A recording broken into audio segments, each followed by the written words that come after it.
kami dari kelompok The Hard Worker. Di sini kami akan menjelaskan tentang sejarah perkembangan bahasa Indonesia. Sebagai perkenalan pertama, nama saya Niputudina Elvira dengan NIM 1201113040. Nah, di sini saya akan menjelaskan tentang asal-usul bahasa Indonesia.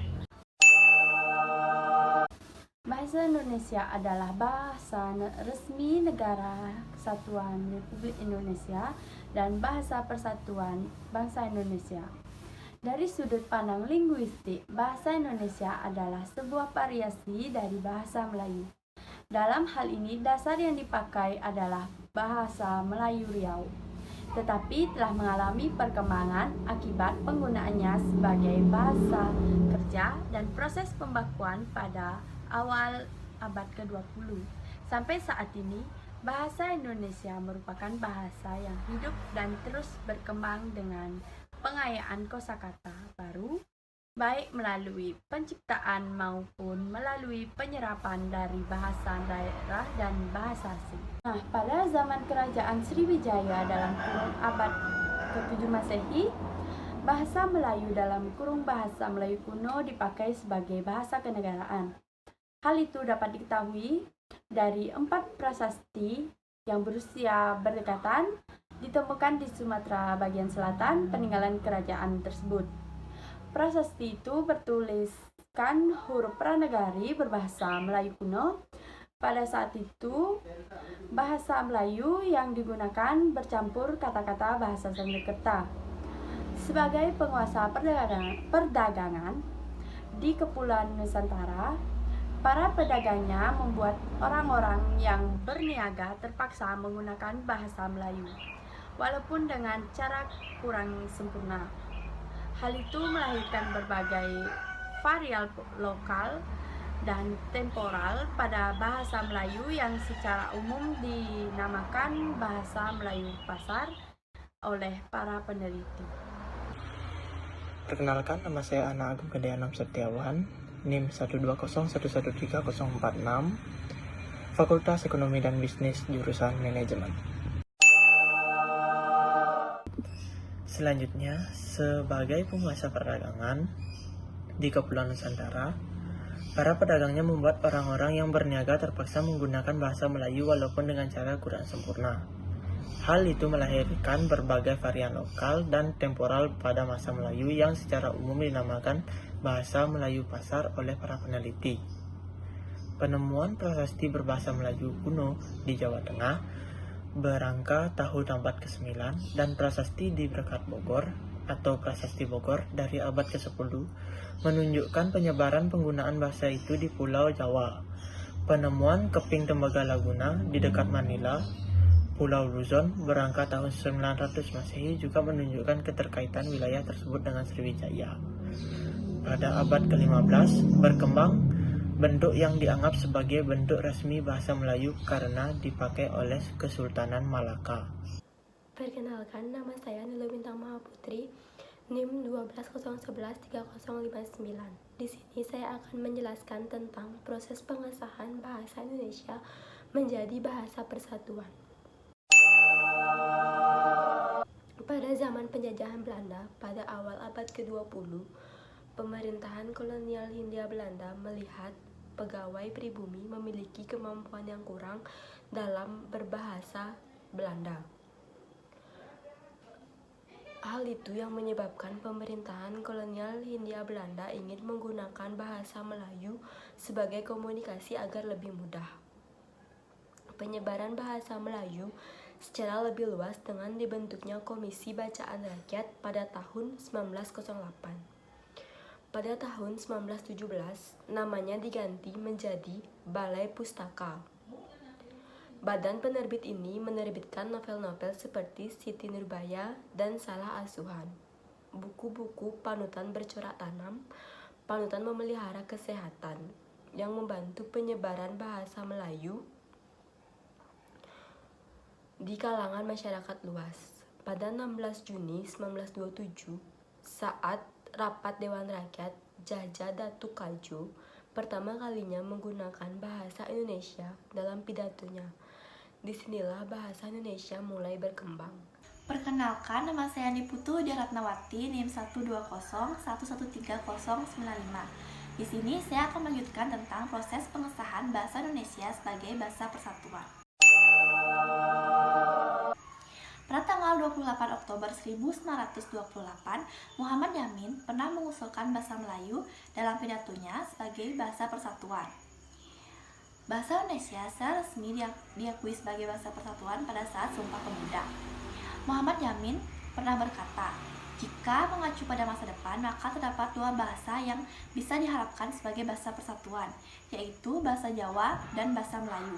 Namun, lambat laun bahasa Melayu menjadi bahasa pergaulan atau bahasa persatuan. Pada tahun 1933, berdirilah Pujangga Baru yang diketuai oleh Sultan Takdir Ali Syabana. Setelah 3 tahun menjabat, beliau membuat tata bahasa baru bahasa Indonesia. Pada tanggal 25-28 Juni 1938, diadakannya Kongres Bahasa 1 di Solo dan menghasilkan bahwa usaha pembinaan dan perkembangan bahasa Indonesia telah dilakukan secara sadar oleh cendekiawan dan budayawan Indonesia pada saat itu. Pada tanggal 18 Agustus 1945, ditandatanganilah Undang-Undang Dasar 1945. Pada bab 15 pasal 36 ditetapkannya bahasa Indonesia sebagai bahasa negara. Sekian dari saya dan akan dilanjutkan oleh teman saya. Terima kasih. Baik, perkenalkan, nama saya Yani Nadewi, NIM 12011133102. Saya dari Fakultas Ekonomi dan Bisnis Manajemen C. Saya akan melanjutkan penjelasan dari teman saya, yaitu tentang perkembangan ejaan bahasa Indonesia sampai saat ini. Ejaan merupakan suatu keseluruhan untuk menulis suatu bahasa, baik yang menyangkut lambang bunyi, penulisan kata, penulisan kalimat, maupun penggunaan tanda baca. Ejaan bahasa Indonesia beberapa kali mengalami perubahan. Perubahan tersebut bertujuan untuk penyempurnaan. Setelah ditetapkannya bahasa Melayu oleh Van Quaestion, yang kemudian berkembang menjadi bahasa Indonesia hingga menjadi bahasa persatuan, muncul ejaan-ejaan yakni sebagai berikut. Yang pertama itu ejaan republik, yang kedua ejaan pembaruan, yang ketiga ejaan Malindo, yang keempat ejaan baru, yang kelima ejaan yang disempurnakan, dan yang keenam ejaan bahasa Indonesia. Ejaan republik. Ejaan republik merupakan hasil penyederhanaan dari ejaan Van Quaestion yang dikenal pada tanggal 9 Maret 1947. Contoh perbedaan antara ejaan Van Quaestion dengan ejaan republik. Pada ejaan Van Quaestion umur, sedangkan pada ejaan republik dibaca umur. Selanjutnya ejaan pembaruan. Ejaan pembaruan merupakan suatu ejaan yang direncanakan untuk memperbarui ejaan republik. Konsep ejaan pembaruan yang telah berhasil disusun dikenal dengan nama yang diambil dari dua tokoh yang pernah mengetuai ejaan ini. Dalam hal ini Profesor Prijono dan I. Patopo. Dalam EYD, misalnya dalam EYD penggunaan kata gulai itu di belakangnya ada huruf I diganti dengan Y pada ejaan pembaruan sehingga menjadi gulai. Baik, selanjutnya ejaan Malindo. Ejaan Malindo merupakan hasil perumusan dari ejaan Melayu dan Indonesia. Ejaan ini belum sempat dipergunakan karena terjadi konfrontasi antara pihak Malaysia dengan bangsa Indonesia. Dan selanjutnya ejaan baru. Ejaan baru pada dasarnya lanjutan dari usaha yang dirintis oleh Panitia Malindo. Panitia ini berhasil merumuskan suatu ejaan yang dikenal dengan nama ejaan baru. Om Swastiastu. Perkenalkan, nama saya Ika Galang Sorana Meranggi dengan NIM 12011131118. Kali ini saya akan menjelaskan materi lanjutan dari teman saya, yaitu ejaan yang disempurnakan dan juga ejaan bahasa Indonesia. Pada waktu pidato kenegaraan untuk memperingati hari ulang tahun kemerdekaan Indonesia yang ke-27, yaitu pada tanggal 17 Agustus tahun 1972, diresmikanlah pemakaian ejaan baru untuk bahasa Indonesia oleh Presiden Republik Indonesia dengan Keputusan Presiden nomor 57 tahun 1972. Ejaan disebut dikenal dengan nama ejaan yang disempurnakan atau EYD. Beberapa kebijakan baru yang ditetapkan oleh dalam EYD seperti berikut. Yang pertama, J saja merubah menjadi Y. Lalu jika ada huruf DJ, maka berubah menjadi J saja. Lalu jika ada huruf NJ, maka berubah menjadi NY atau nya, dan sebagainya. Huruf Q dan X yang lazim digunakan dalam bidang ilmu pengetahuan tetap digunakan, misalnya pada kata Furkan dan juga Xenon. Lalu, kata ulang tidak boleh menggunakan kata atau angka 2, seperti anak-anak 2, itu tidak boleh. Jadi anak strip anak. Selanjutnya, EYD berubah menjadi EB atau Ejaan Bahasa Indonesia sebagai pedoman umum sejak akhir tahun 2015 silam. Perubahan yang dilakukan Badan Pengembangan dan Pembinaan Bahasa Indonesia ini berlandaskan Peraturan Menteri dan Kebudayaan RI nomor 50 tahun 2015. Yang pertama, penambahan huruf vokal diftong. Pada EYD hanya huruf diftong hanya ada 3, yaitu AI, AU, dan OI. Sedangkan pada EB huruf diftong ditambah 1, yaitu EI. Misalnya pada kata geyser dan juga survei. Lalu yang kedua adalah penggunaan huruf kapital. Pada EYD tidak diatur bahwa huruf kapital digunakan untuk menulis unsur julukan. Sedangkan dalam EB, unsur julukan diatur dan ditulis dengan huruf awal kapital. Nomor 3, penggunaan huruf tebal. Dalam EYD, fungsi huruf tebal ada 3, yaitu menuliskan judul buku, bab, dan semacamnya. Menghususkan huruf, serta menuliskan lema atau sublema dalam kamus. Dalam EB, fungsi ketiga dihapus. Lalu ada pertemuan rutin yang dilaksanakan tiap 5 tahun sekali oleh pemerintah dan para pakar bahasa dan juga sastra Indonesia untuk membahas perkembangan bahasa Indonesia. Pertemuan rutin ini dinamakan Kongres Bahasa Indonesia. Kongres-kongres ini begitu pentingnya bagi sejarah kemajuan bahasa Indonesia pada umumnya. Oleh karena itu, dengan adanya Kongres Bahasa Indonesia, bahasa Indonesia menjadi lebih kompleks kosakatanya, menjadi lebih mantap dalam membakukan kata atau dalam penyerapan bahasa asing. Perkenalkan, nama saya Kada Cavanika Putra dengan NIM 102113122. Dalam video ini, saya akan melanjutkan penjelasan dari teman saya Galang dan saya akan menjelaskan tentang Kongres Bahasa Indonesia. Kongres Bahasa Indonesia yang pertama diselenggarakan di Kota Solo pada tanggal 25 sampai 28 Juni tahun 1938. Dan dalam kongres ini berhasil menyimpulkan bahwa usaha pembinaan dan pengembangan bahasa Indonesia telah dilakukan secara sadar oleh cendekiawan dan budayawan pada saat itu. Dan pada tanggal 18 Agustus tahun 1945 dalam Undang-Undang Dasar 1945 pasal 36 menetapkan bahwa bahasa Indonesia resmi menjadi bahasa negara.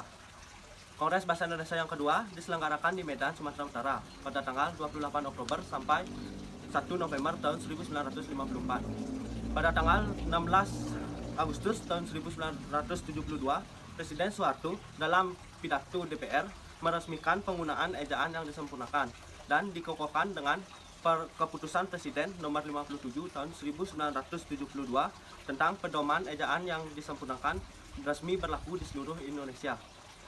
Kongres Bahasa Indonesia yang ketiga diselenggarakan di Jakarta pada tanggal 28 Oktober sampai 2 November tahun 1978 dengan menyimpulkan peringatan Sumpah Pemuda yang ke-50 memperlihatkan sebuah kemajuan, perkembangan, dan pertumbuhan bahasa Indonesia sejak tahun 1928. Selanjutnya, Kongres Bahasa Indonesia yang keempat diselenggarakan di Jakarta pada tanggal 21 sampai 26 November tahun 1983, di mana bertepatan dengan perayaan Hari Sumpah Pemuda yang ke-55. Ditekankan bahwa bahasa Indonesia harus ditingkatkan sesuai dengan amanat yang tercantum dalam GBHN, yaitu sebagai warga negara Indonesia wajib menggunakan bahasa Indonesia yang baik dan benar. Selanjutnya, Kongres Bahasa Indonesia yang kelima diselenggarakan di Jakarta pada tanggal 28 sampai 3 November tahun 1988. Dihadiri oleh 700-an pakar bahasa Indonesia dari Sabang sampai Merauke, dan dihadiri beberapa tamu perwakilan dari berbagai negara seperti Malaysia, Brunei Darussalam, Singapura, Belanda, Australia, dan Jerman. Dan dalam kongres yang kelima ini mempersembahkan sebuah karya besar, yaitu Kamus Besar Bahasa Indonesia dan Tata Bahasa Baku Bahasa Indonesia. Selanjutnya, Kongres Bahasa Indonesia yang ke-6 diselenggarakan di Jakarta pada tanggal 26 Oktober sampai 2 November tahun 1993, di mana sebanyak 770 peserta dari Indonesia dan 53 peserta dari berbagai negara. Dalam kongres ini berhasil menyimpulkan bahwa pengusulan Pusat Pembinaan dan Pengembangan Bahasa Indonesia menjadi Lembaga Bahasa Indonesia dan usulan pengurusan Undang-Undang Bahasa Indonesia. Kongres Bahasa Indonesia yang ke-7 dilaksanakan di Hotel Indonesia Jakarta pada tanggal 26 Oktober sampai 30 Oktober tahun 1998, di mana dalam kongres ini diusulkan dibentuknya Badan Pertimbangan Bahasa Indonesia. Dalam kongres yang ke-8, Kongres Bahasa Indonesia diselenggarakan di Jakarta pada tanggal 14 sampai 17 Oktober tahun 2003. Dalam kongres yang ke-8 ini menyimpulkan bahwa berdasarkan Kongres Sumpah Pemuda yang pada tanggal 28 Oktober tahun 1928 menyatakan bahwa bulan Oktober dijadikan sebagai bulan bahasa. Dan Kongres Bahasa Indonesia yang ke-9 diselenggarakan di Jakarta pada tanggal 28 Oktober sampai 1 November tahun 2008. Dalam hal ini sekaligus memperingati 100 tahun Kebangkitan Nasional, 80 tahun Sumpah Pemuda, dan 60 tahun berdirinya Pusat Bahasa. Maka sepanjang tahun 2008 dijadikan sebagai tahun bahasa. Dan dalam kongres ini membahas 5 hal utama. Yang pertama,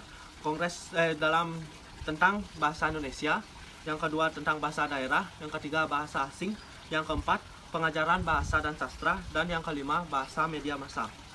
Selanjutnya, Kongres Bahasa Indonesia yang terakhir yaitu yang ke-10 diselenggarakan di Jakarta pada tanggal 28 sampai 31 Oktober tahun 2013.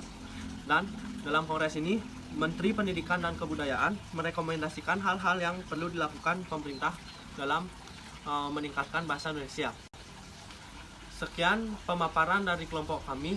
Terima kasih. Om Santi Santi Santi Om.